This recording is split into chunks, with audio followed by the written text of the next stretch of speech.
Alrighty, y'all. Welcome to the Central Texas College Healthcare Programs overview.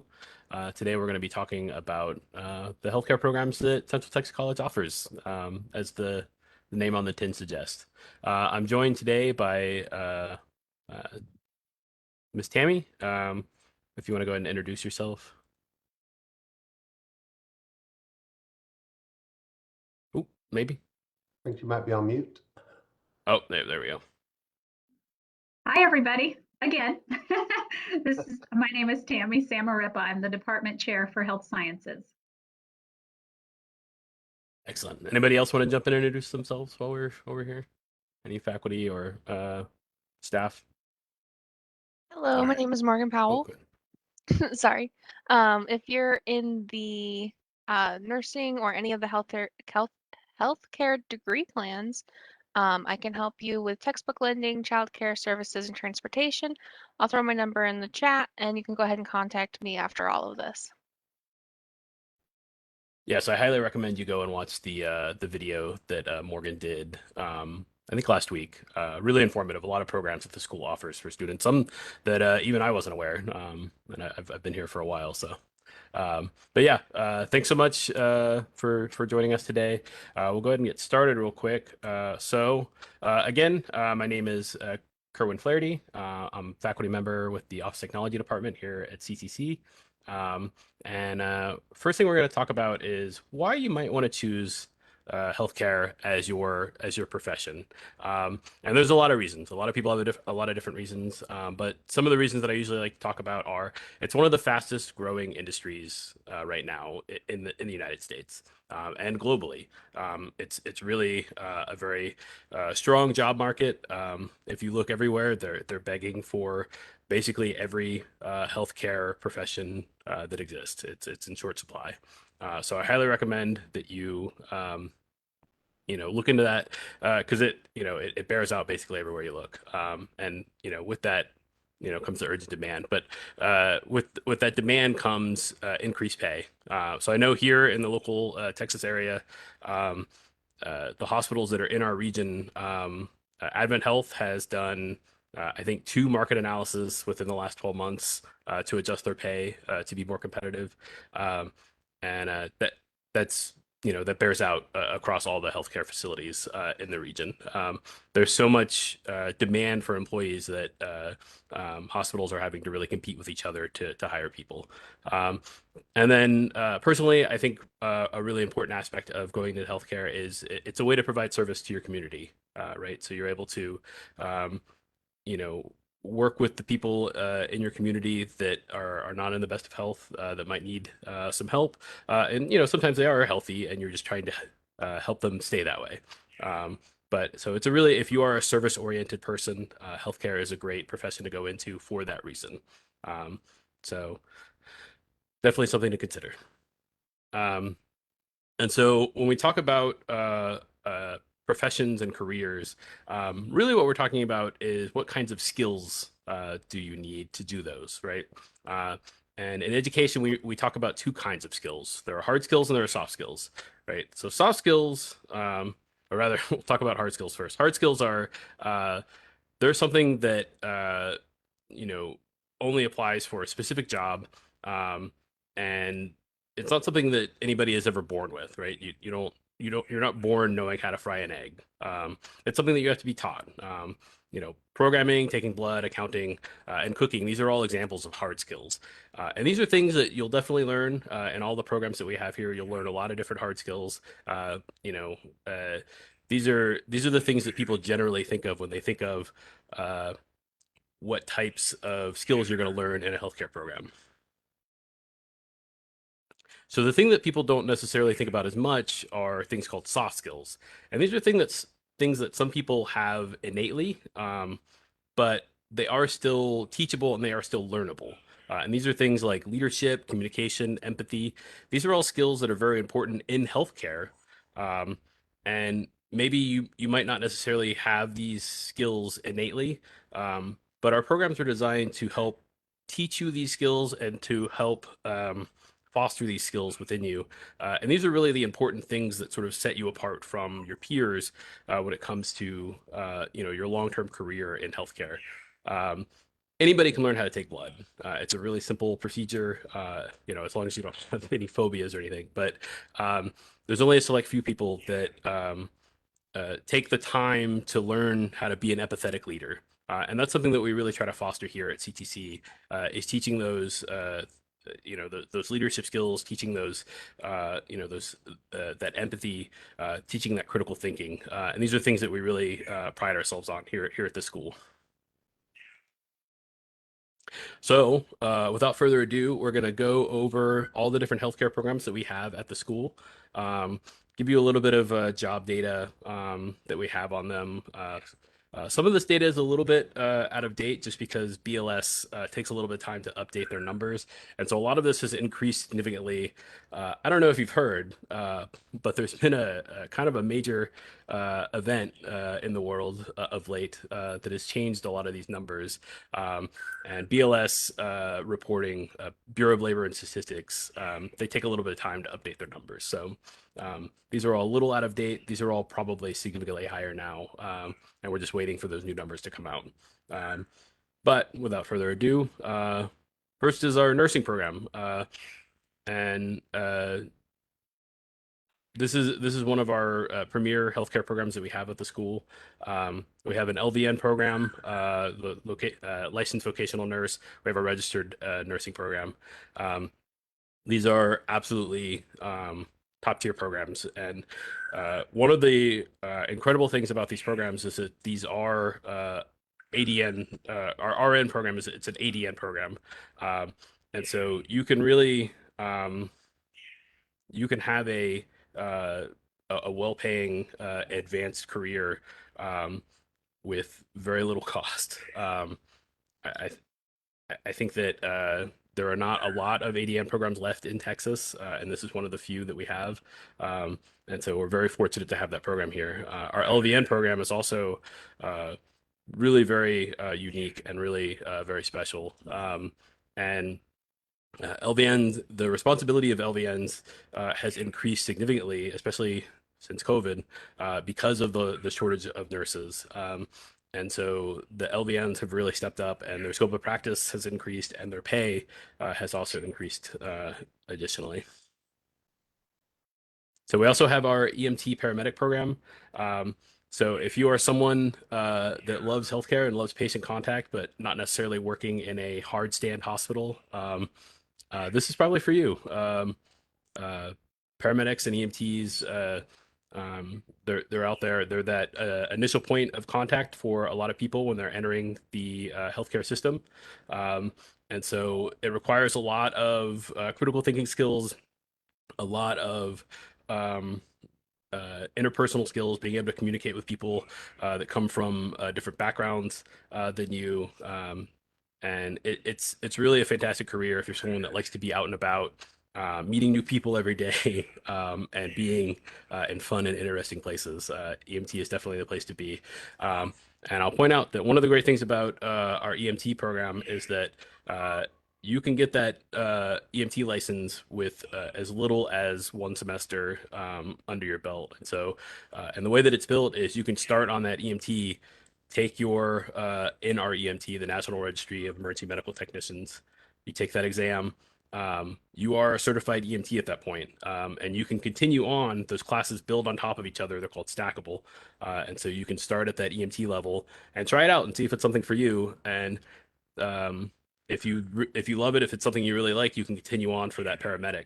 And it's a really great program for that reason.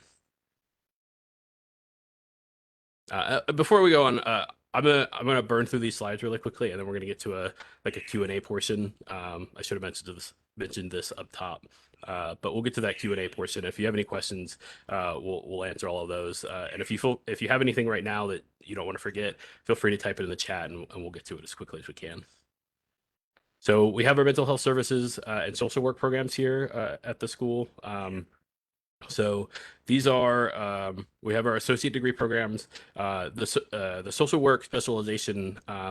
This is a bridge program essentially. So if you want to work in social work as a social worker, you would need that bachelor's degree for that licensure.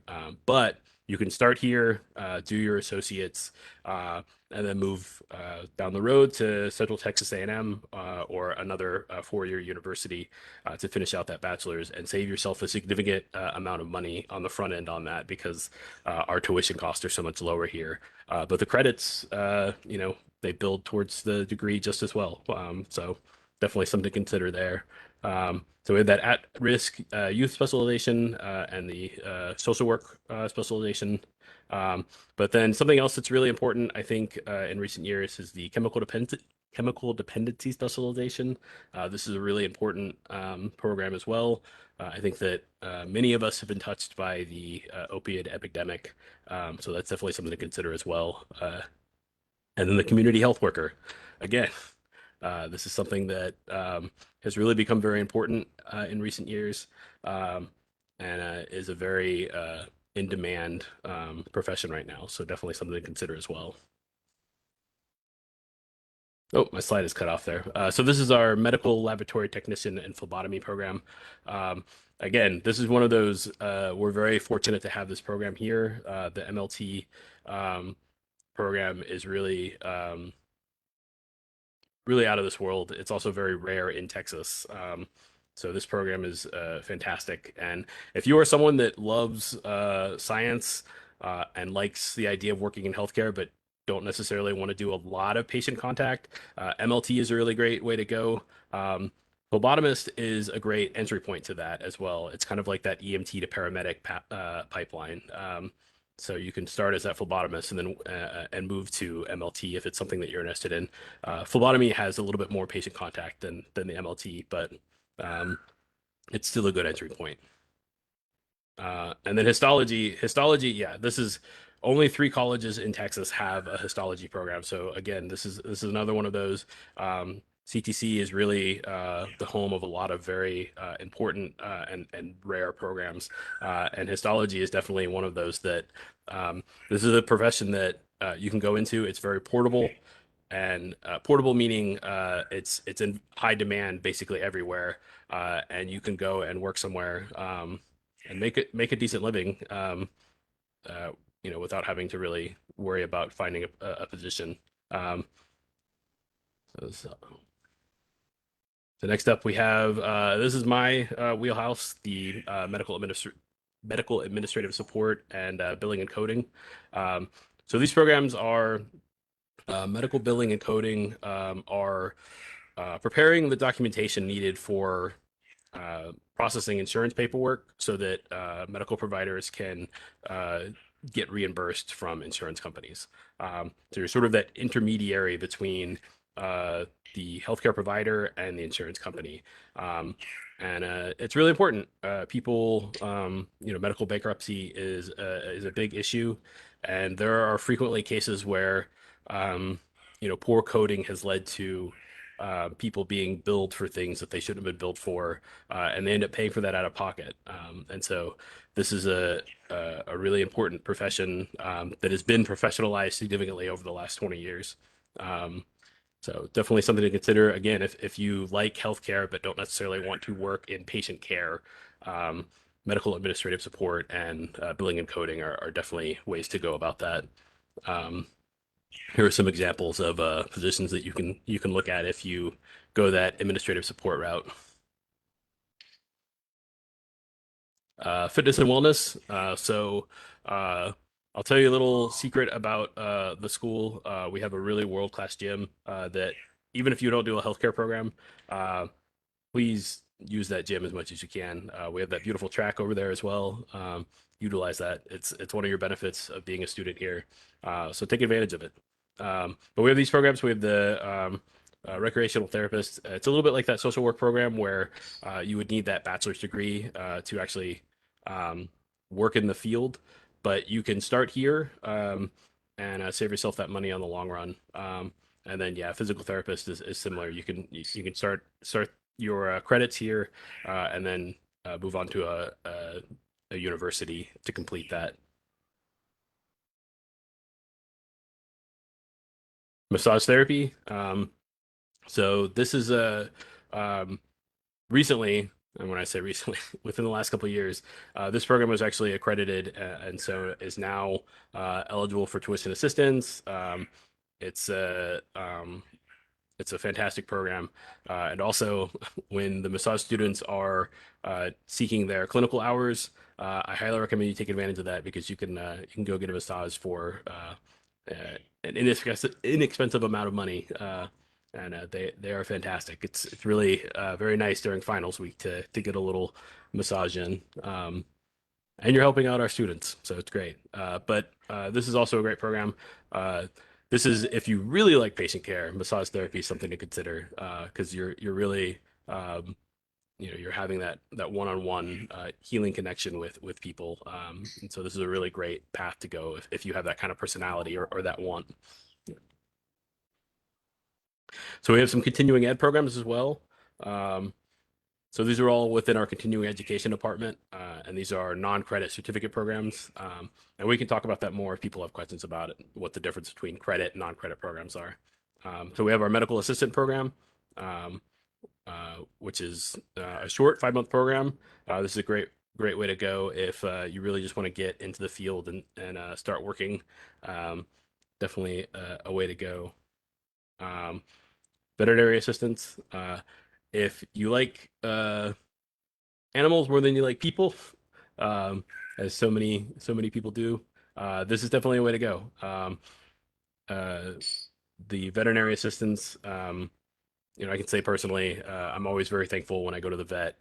They're always so caring, and several of the vet assistants that work at the vet office that I go to are graduates of our program. So I'm always very thankful for that. And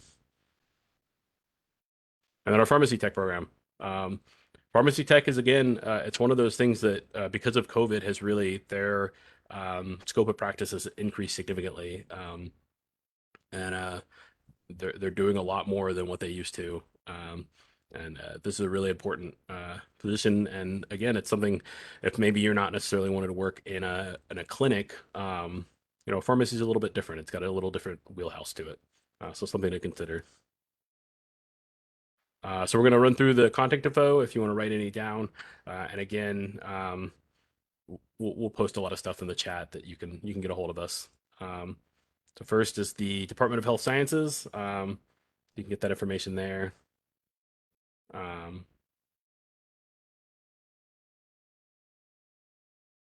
Mental Health Services Department, which while this is up, I'll actually note as well. If you are struggling while you are a student at CTC, one of the services that we offer is mental health counseling for our students. So, school can be very stressful for people, and we don't want that to be a barrier for you to be successful here.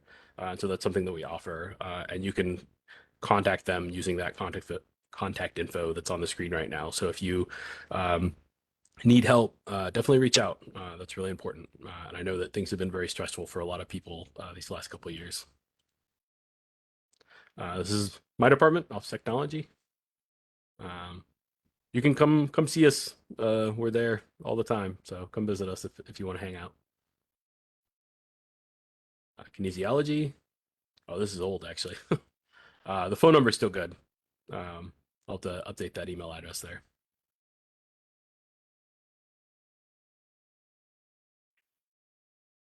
Continuing Ed department. This is my personal contact info, and I'm just putting this out there. Anybody that's watching right now, even if you're not one of my students, if you run into any issues while you are enrolled and you need help dealing with something, feel free to reach out. You can email me or you can call, and I'll help you. Either I'll help fix your problem myself, or I'll put you in the right direction to who can help you fix it. I know that, especially for first-time college students, it could be very overwhelming. We use a lot of terminology that people aren't familiar with, and sometimes you can feel a little lost and a little overwhelmed. So just feel free to reach out if you need help with anything, and I'll do my best to help you solve whatever issue you're having. Anybody? We're gonna do Q&A now. Any questions or thoughts or comments from the peanut gallery? Well, before we get to questions, I'm going to ask Tammy, Ms. Samaripa, to step in and kind of expand upon the nursing program, the difference between the LVN and ADN, and then maybe a little bit more about EMT, because I know there's been a change with the LVN going to a shorter term from 12 months to 9 months, so that might be critical for some students looking to finish early. So if you could kind of explain the difference between those two programs, and also just basically about what the nursing department offers. You've got those great sim labs up there, you've got great mannequins and real hands-on experience for students. We do. Thank you, Bruce. So we do have our associate degree nurse, which at one time was known as the RN or registered nurse. And so the verbiage has changed to an associate degree nurse. And then we have our vocational nurse. And so the difference is the associate degree nurse is a 2-year degree, and our vocational nurse is a certificate. We do have a bridging. So if you went to the VN program, our vocational nurse, you could bridge over to the associate degree nurse. So we do have a bridging program through that process. Same if you're a paramedic, we have a bridging from paramedic to ADN. And so those are two options. If you chose to do paramedic or VN, you could then bridge to ADN. One of the things I want to mention before I forget is our massage therapy program has moved to a 10-month program. And like Bruce said, our LVN program went from a 12-month to a 9-month. So we're doing our best to shorten these programs so that we keep the quality, but can get you into the workforce a little bit quicker. So take advantage of those shorter programs that can get you into the workforce quickly. So the EMT and the paramedic program, your EMT is your basic level, and then we have our paramedic, which is much more advanced. One of the nice things about our programs that we like to brag about is that we are accredited. We have accredited programs here, and that means something. That means that we are held to a national standard. We have had somebody from the outside come through with a fine-tooth comb and check our program inside and out to make sure that you get the highest quality education out of these healthcare programs. And that's important. Not all schools, not all programs are accredited. We don't just have a regional SAC COC accreditation. We have national and state approvals. And so that's important when you're looking for a program in a college that provides those type programs. We do operate in the Department of Health Science building here, where we have a state-of-the-art simulation lab that all of our programs use. We also have some other programs in some other buildings, which also have very nice labs. But those programs, hopefully one day, will all be combined in one building. We just recently brought in mental health into our building and massage therapy into our building so that we can collaborate all of the health disciplines together through their training, because they work together, so they should train together. And so we are looking forward to having everybody together in one building. If you haven't seen our building, we do tours of our building. You're more than welcome to come by, get a tour of the building, and see where you potentially could be training at. So did that kind of cover everything, Bruce, that you wanted me to share? Yeah, pretty much. And on that end, yeah, thank you. So I just want to make sure that those who are interested in an LVN program or an ADN program know that there is a difference, and there's a little bit more longer schooling with the ADN program, and each one culminates with you taking certification exams, and you guys really have top-notch pass rates on those. So that's something to brag about. We do, and with that being said, it is competitive. So some of these programs can be competitive. And so what can put you above that competitive marker is really good grades. So as you come through and you're taking these prerequisite courses, such as your AMPs and your microbiologies, your pharmacology courses, all of those entrance requirement courses, it's really important that you get really good grades, because we have a ranking system for our programs, not all of them, but for the programs that are at high demand. And it is a selection process.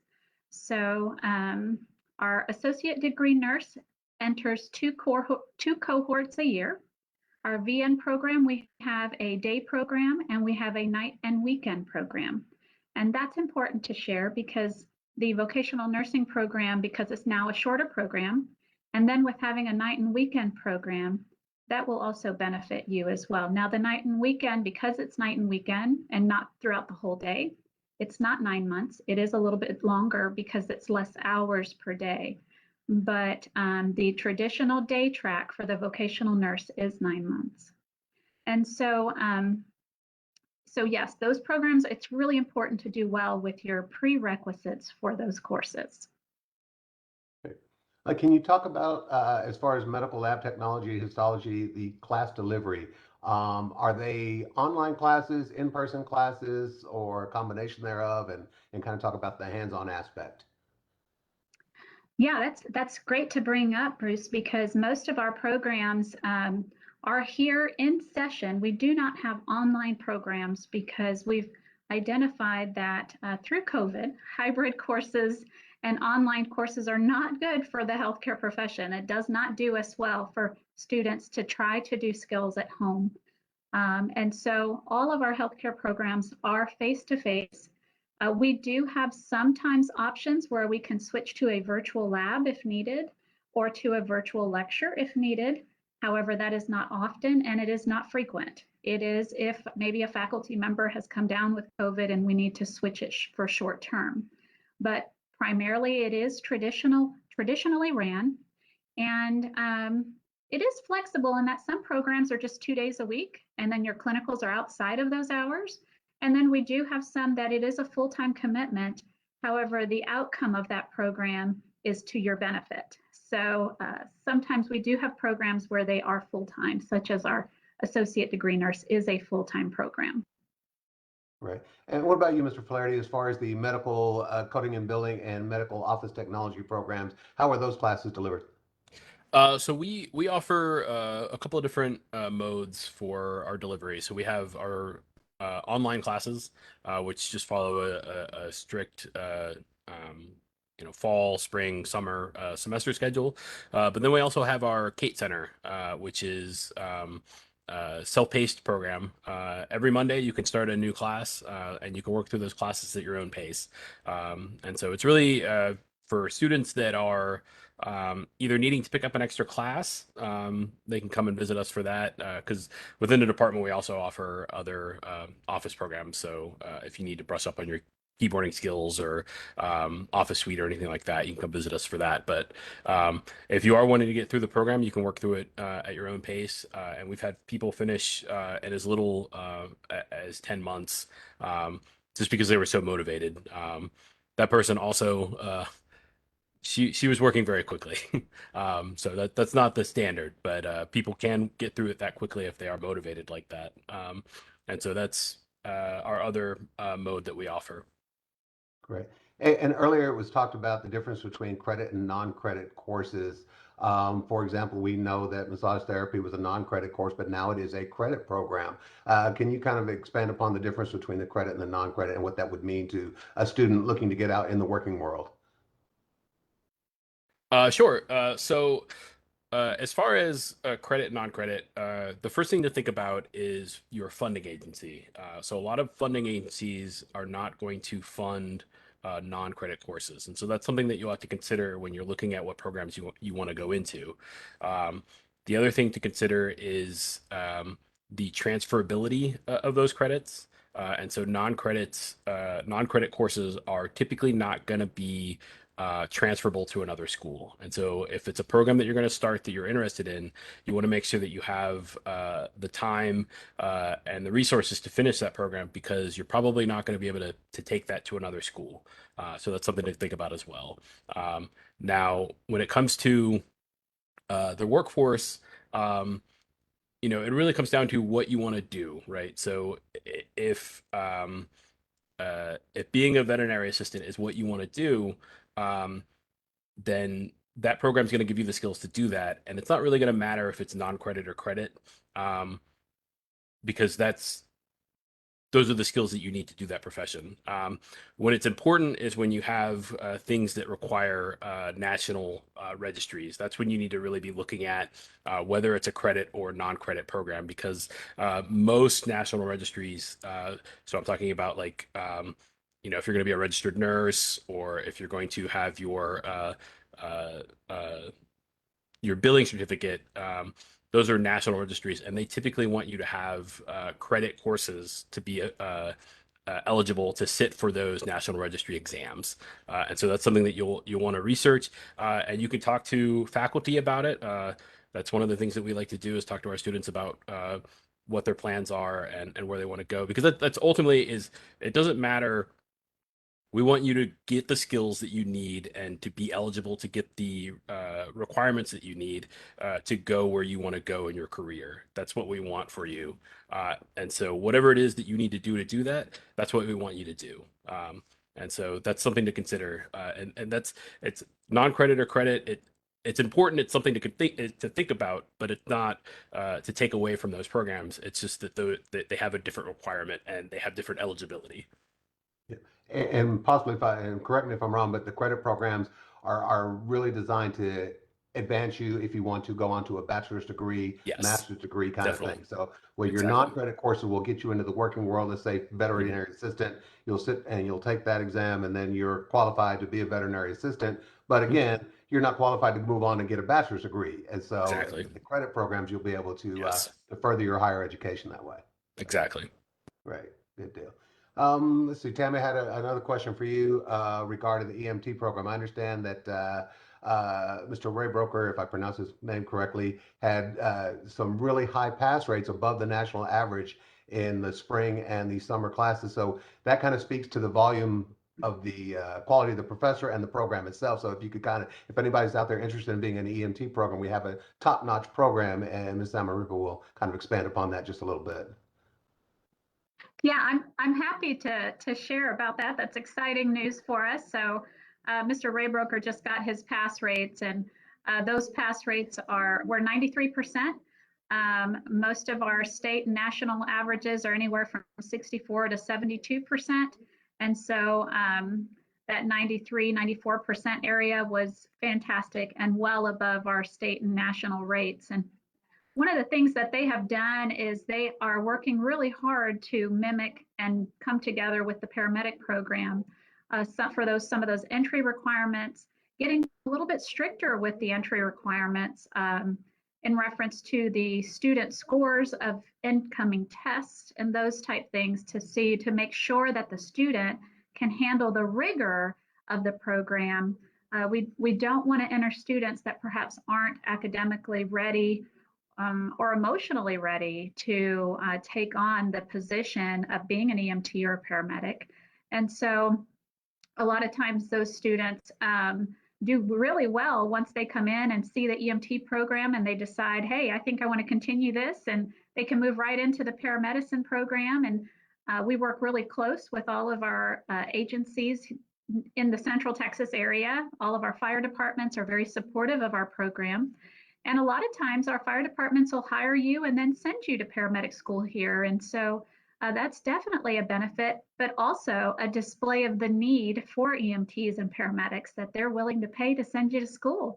So, so that's important to note. So they had mentioned earlier about the competitiveness of some of our clinical sites in reference to some of the sites that are hiring nurses and hiring our paramedics. And we have clinical sites that are giving bonuses and giving stipends just to get you on board or to have you pick one versus the other.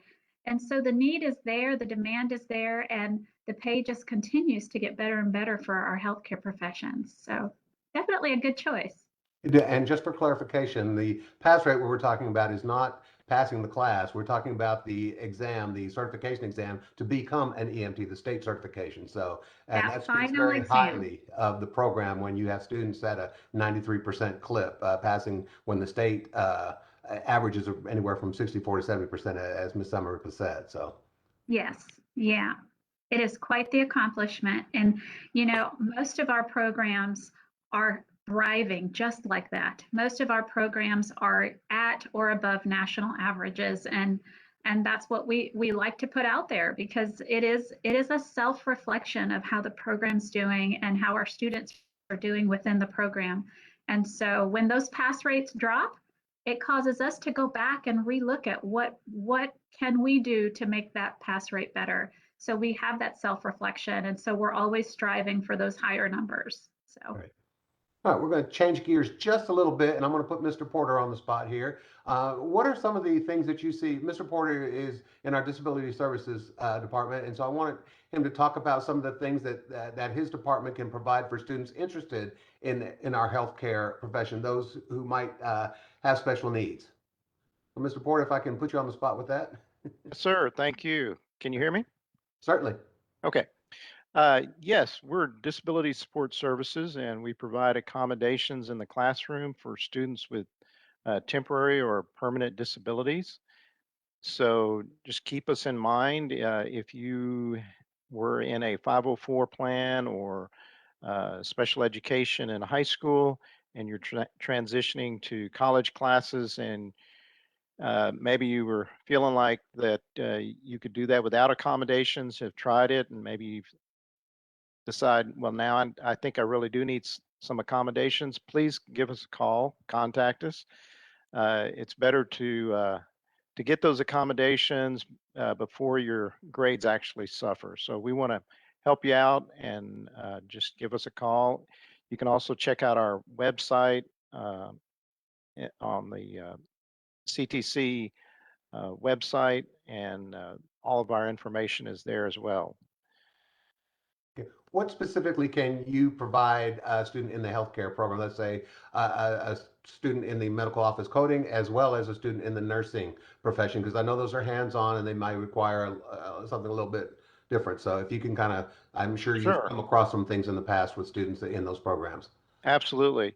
Some of our most common accommodations in the classroom are extended test time, and we can extend the test times either 1.5 times or double time, and also providing or having being able to provide a separate test area that's fairly free of distractions. So those are two of probably the most important, most commonly used.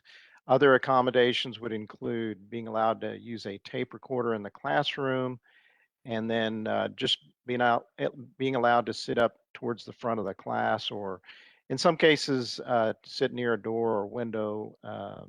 Just depends on what the disability is and what you're needing. So Okay, those are the most common accommodations that we use. great. All right. Any other comments about your program specifically, Ms. Amarito or Mr. Flaherty, that you want to share? I do want to share one thing I did not mention is our mental health program. That program has recently come under health sciences. And like I shared, they were here now in our building. They do have programs that are online. And so earlier I had said we're all traditional. We are all traditional with exception to mental health. And I want to share that mental health. They do have traditional, they are here as well, but they do have good portions of the program that are online to support the student. So. Great, great. So, Erica, Josephine, if you have any questions, feel free to ask them if you got a mic or type them in the chat there. We're here. What are you guys looking at studying? And so maybe we can be a little bit more specific, because I know we've been kind of broad ranging our programs here. So.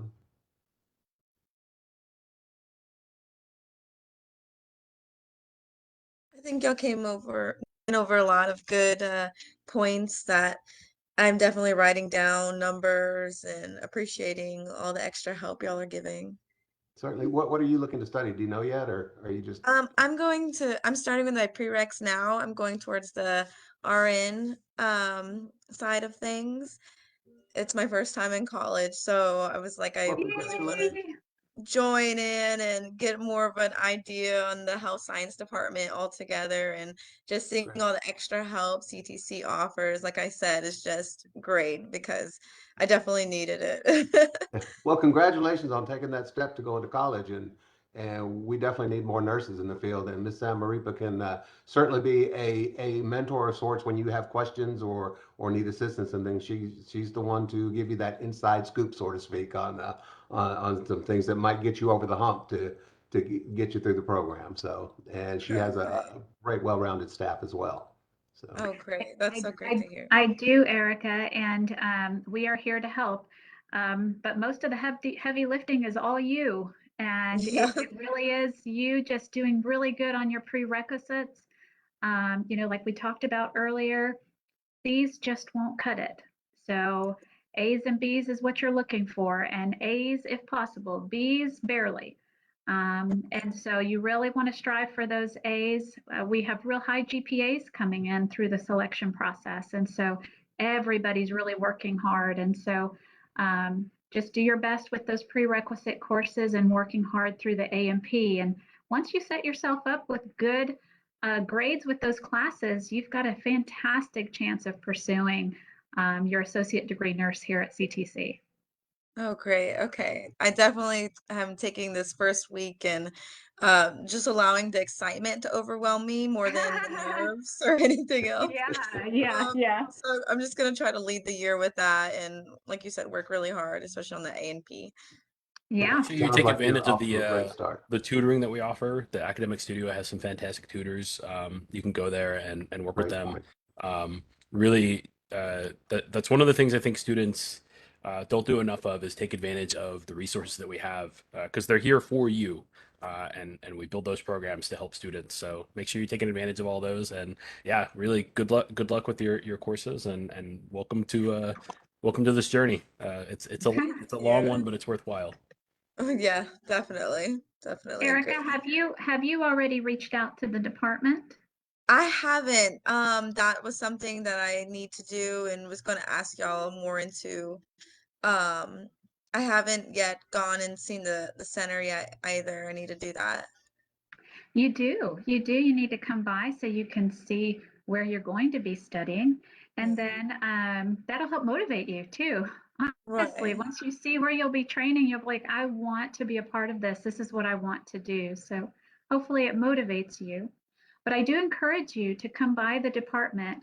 The college has a process for admissions, but then the program has a process. And so that's important to note that um, our first step of your process is being a CTC student. And so that's their process and we have our process. So it's important for you to reach out to the department so that we can start tracking you. And we have staff that will kind of just guide you throughout the process. They'll be watching you as you complete your prerequisites and they'll be reaching out saying, hey, we're having orientation, or hey, we're having group sessions, or hey, we're having whatever that may be. But if they don't know you're interested or you're doing prerequisites, they won't reach out. So it's important that you let us know in the department that you are interested. And you won't be able to do an application for the program yet, but it is important that the clerks are tracking you. Okay, definitely. I'll definitely get on that first thing. Do you know where the building is, the Department of Health Science building? It's right off Clear Creek? I've been there once, Okay. but I think I can get back to Yeah, it. it's right off Clear Creek and Central Texas College Drive. It's the building in the middle. It's a nice new Okay. building. It says nursing on the blue sign on the floor sign, the ground sign. So Allied Okay. Health, I believe is what it says on there. We're on the second floor, and there's some signs to get you there. And please come up, visit with the clerks. They are wonderful, and they will help you through the process and get you on the right foot. You certainly don't want to be doing anything, taking anything that you don't need to, and you certainly want to know what the expectations are of the program. So it's important you come to us so that we can help get you there quicker. Definitely. Okay, that makes a lot of sense. Mr. Flaherty I appreciate made a great point about the tutoring. There are free tutoring, and Morgan can speak more about that. The academic studio is located on the second floor of the Student Center, and they do offer tutoring. And Morgan, if you just want to chime in about some of the service, they can do it online or set up a in-person or virtual kind of a session, I believe. Is that correct? Yeah, so the academic studio is building 220 upstairs. Building 220 is the one right across from the bookstore. So the academic studio offers 1 hour of tutoring per day. You can get 2 hours of tutoring per day, but it's 1 hour sessions. And we are open Monday through Thursday, 9 to 5 for the fall and spring semesters. You can do your appointments virtually, which you'll be sent a link to join through TutorTrack to your student email address. And then once you're in TutorTrack, you'll get a personalized link for your session with your tutor. It is an audio video chat that you can talk to your tutor through. You don't have to have your stuff on. We do recommend it. It's the easiest way to talk to your tutor and do the session, but it's not required. We also do in-person walk-in appointments. We recommend that you make an appointment instead of doing a walk-in because there's not always a tutor available. But the studio also offers things like printing and quiet study areas, just general help. We offer a lot of the sciences, all of the maths, English, history, psychology, government, economics. We now have accounting this semester as well. But as for the nursing classes specifically, we do offer dosage calculations and a couple of the MLab classes. But we also mostly offer A&P type stuff, which is really helpful. Yeah, definitely. Good deal. Thank you, Morgan. Josephine, we haven't heard from you, so if you want to chime in about what you're looking to study, feel free to type or unmute and let us know. Hi everyone. Hello. Hi. I have a 2-year-old in this house whose voice is just all over. That's why I'm just mute. Right now I'm trying to enroll into the LVN program, which I started the process already for the past 1 week. I know classes already started. I've been so confused because it's my first time and everything was just, I don't know. But yesterday, finally, I was able to meet one of the advisor, and then she helped me through. But right now, I'm doing a course that I'm not supposed to do because I didn't know. Yes, so I'm stuck with that. But she did explain to me because I didn't meet up with the points with the TSI.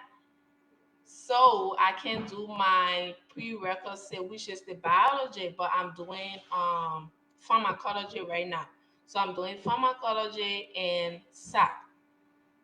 Yeah, Okay. but she says SAC is not needed, but I can drop it, but I can just keep it just in case if I decide to enroll into the ADN or something like that, then I can use it. So there where I am right now.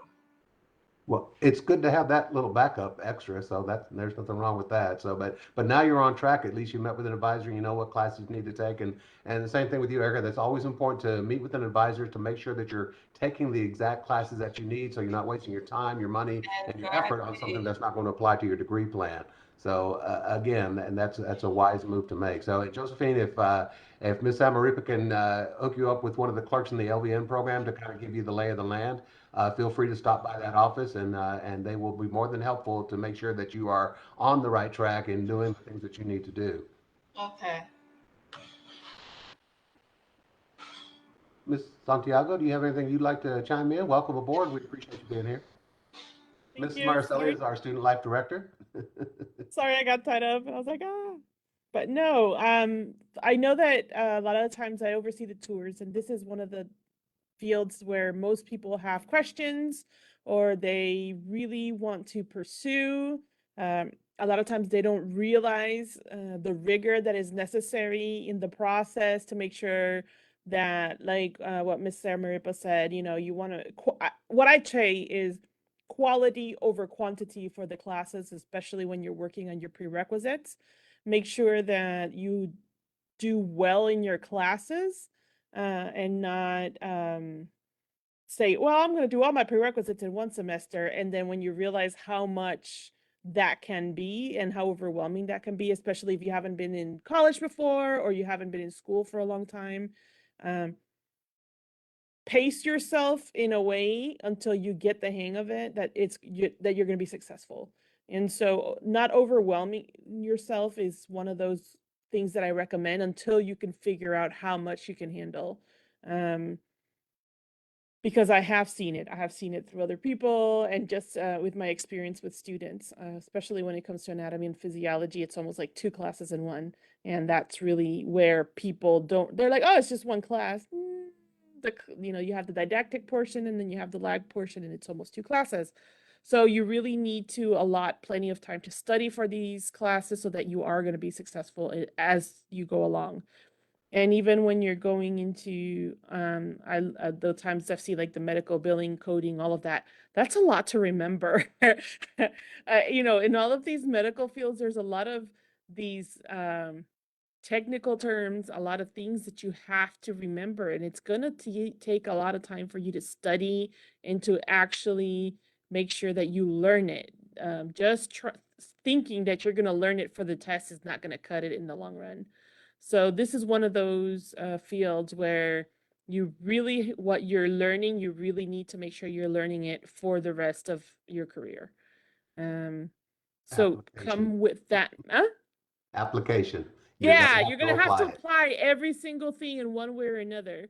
So if that's not what your thought process is, then definitely make sure that you have that in mind.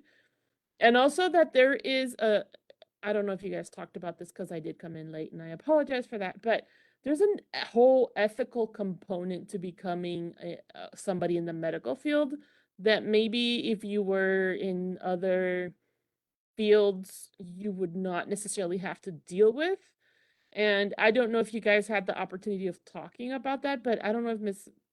Samaripa, you might want to talk a little bit about, it's not just learning for the sakes of learning, it's also the application and your personality and how that comes through.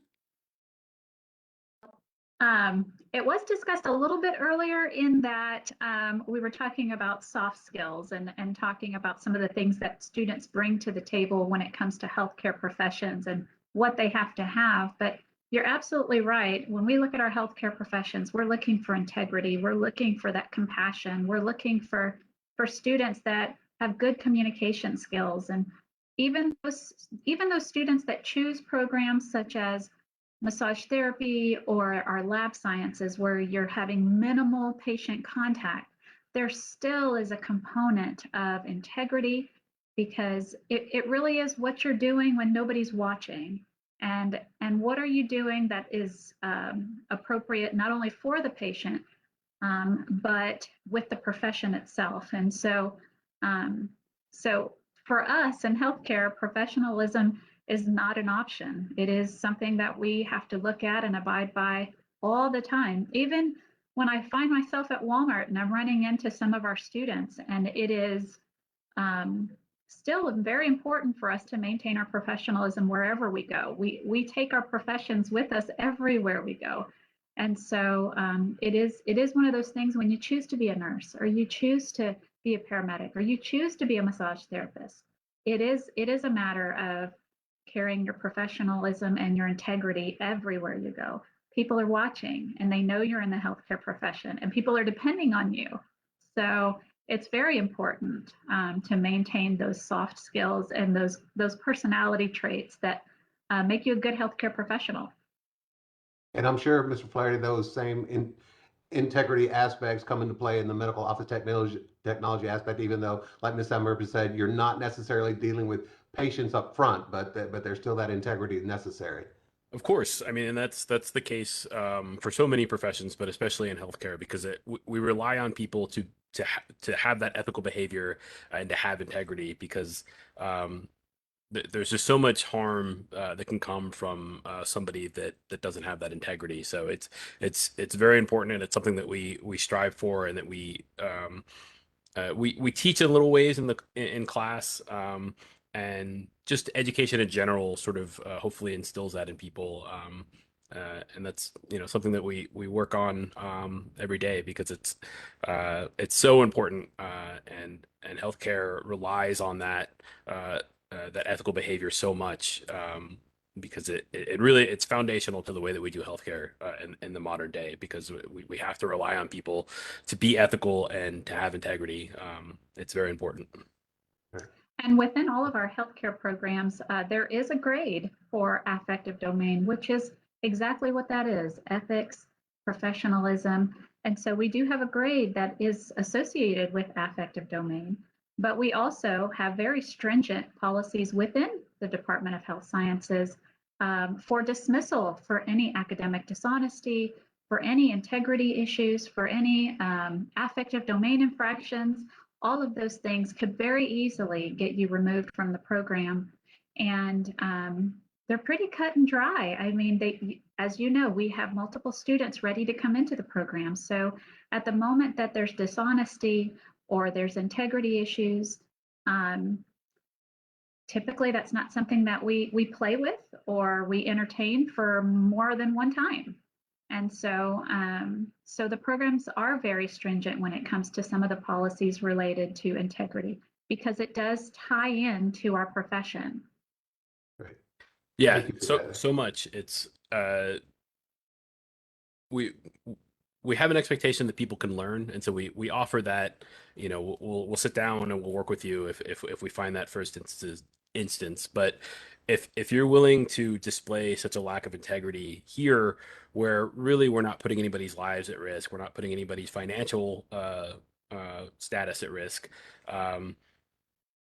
If you're willing to not have integrity here, then when we put you out in the workforce, like how can we rely on you? Because we're training people that are going to be our nurses and are going to do our coding. They're going to be our massage, they're our family, and so that's what we have that in mind all of the time when we're working with students. And so we have to have that high level um, uh, of expectation of our students, because you might be working on like my wife one day, and I want you to be the best that you can possibly be, and that's the expectation. Marcella, you had something? Yeah, because and just to kind of, and I know this is maybe not the most fun side of it, but I think it's really important that students be aware of it before they get into the programs, because I have heard comments. It's like, oh yeah, I'm just gonna go in here and I'm used to getting all A's and stuff, and I'm like, oh okay, well, how are you about with people? And it's like, oh, I hate dealing with people. I'm like, then why are you even considering this field? Like, that's not gonna work. That's a very important component. So I guess that's why I bring that up. The other thing that I would like to bring up is anytime you're dealing with individuals that are not at their best, there's the potential for getting triggered with your own issues. And I would probably recommend that, just from some things that I've seen, work on yourself and improve yourself and because, when you're dealing with patients or you're dealing with individuals that are going through a difficult time, it might bring up some emotions that might be a trigger for you, and you have to be the stronger of the two. And I don't know that, that's just something that I believe people should consider before going into the field and really have clear in your heads. Because when you're an EMT or a nurse, you're going to see people at their worst. Mm-hmm. And so you've got to be prepared for that. So, yeah. And depending on the profession, every day is a new day. This is we true. have professions that you're not going in every day to see babies. We have professions that you're not going in just to see one person. We have professions where every day it's like Groundhog Day all over. It's like you're starting a new day, but it's just totally different than the day you had before. And they're absolutely right. These people that are reaching out to us, depending on the strength of our emotional and mental and physical needs that we personally have, these people are depending on us, and we have to go in every single day with a smile on our face, despite what we might be going through in our personal lives. And so sometimes that can be challenging, to put aside whatever you have going on in your life aside to care for that person that has just called or is in need of your full attention. So good point. So any other questions, Erica, Josephine, right now? Great. Well, if you need to review, none that I can think of. okay, well, cool. If you need to review any of this material or want to check it out over, we're going to put it on YouTube, our CTC YouTube channel, so you can review it then at your leisure if you need to, or share it with anybody of your classmates or your coworkers or anybody else that in your family or friends that might be interested in the healthcare profession. So feel free to share that with them then, and it should be on YouTube later on today. We'll have our final rounds of career clusters on September 6th when we come back. I know arts and humanities wraps it up. We have business and business technology and public service, I believe. Is that correct? Is that the last one? Okay. So those will be coming up next week after the holiday. But I do want to remind you and encourage you that tomorrow is our welcome bash. If you're on the Killeen campus, it's from 11 o'clock to 2 p.m.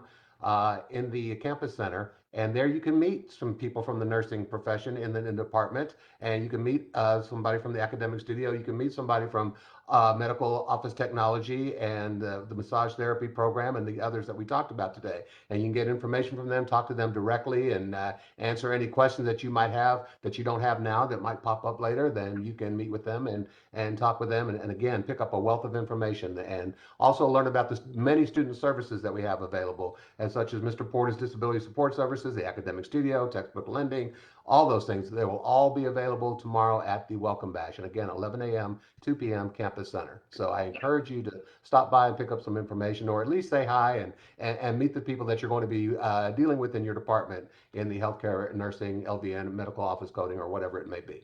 Yes. Okay? Erica, Josephine, I will be there at the Welcome Back Bash celebrating with everybody. And so I hope that you will come meet me, come see me in person.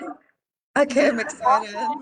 Good deal. Good deal. And like I said, it's a great opportunity to get those questions answered that after we hang up, 10 questions are going to pop into your head. So you can get them answered tomorrow. Perfect. Awesome. Thank you guys so much for taking the time out to do this. Well, we appreciate you being here, and we look forward to having you in the program, and we appreciate you choosing CTC for sure. So, Yeah. all right, so that's a wrap for this career cluster. We certainly appreciate you, and again, it'll be on YouTube later if you need to look at it or review it again if you missed anything. And if not, if you're interested in any other career programs that we offer, tune in on September 6th for the remaining 3 clusters, though, and those are posted on our events page as well. So, welcome bash tomorrow. And thank you all, guys, for being here. Thank you, Mr. Flaherty, Ms. Amaripa, Mr. Porter, Morgan, of course. Maricela can't do this without you. So thank you all very much, and we will talk to you soon. All right. Bye. Take care, everybody. Thank you. Bye. Thank you so Bye. much. We'll see you later. Thank you, Josephine.